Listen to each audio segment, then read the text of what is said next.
Do you still have your palms from last year's Palm Sunday Mass?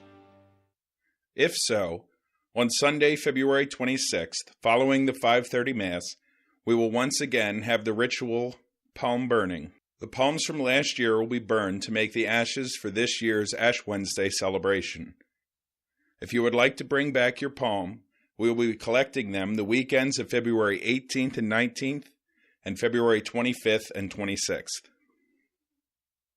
Do you want to know more about the Catholic faith? Let us know what you are looking for to help you grow your faith. We have an online survey available for you to tell us what, how, and when you want to study. Please see our webpage or Facebook page for the link and let us know what you think. Our Haiti ministry will once again host a wine tasting on February 11th. Tickets are $25 each, and all money raised goes to support our sister parish in Haiti. Tickets may be purchased in the parish office. Are you looking for a great way to help those in need? Would you like to do a family service project to help those less fortunate? We are in need of casserole bakers for beans and bread and our daily bread. Recipes and pans may be picked up in the back of church. The recipes are simple, and it's a great way to give back.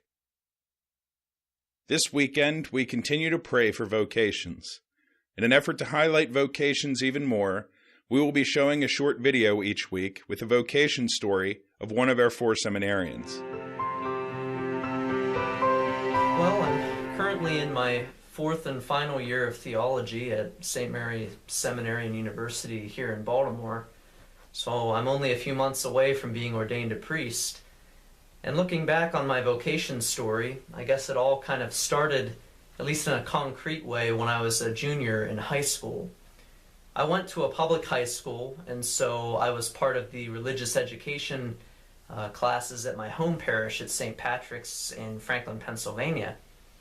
And throughout my time in religious education, preparing for confirmation, I realized from pretty early on that I was probably one of the people in my class who was the most interested in what we were learning about the Catholic faith, about Christ and about the Church.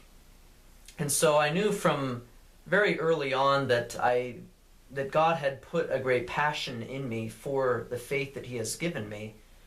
And I took my faith very seriously throughout my life, ever since my parents first enrolled me in my Catholic grade school. In my junior year of high school, during our confirmation retreat, one of the priests that ran the retreat with me and directed us came up to me at the end of that day, and he asked me if I had ever thought about the priesthood, and I said, honestly, I haven't. But he said that he saw something in me, and that was what prompted him to ask me that important question.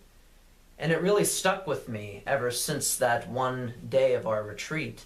And so as time passed, I heard the voice of God more and more in prayer, and I paid more attention to the priests who I knew in my life, the priests at my home parish especially.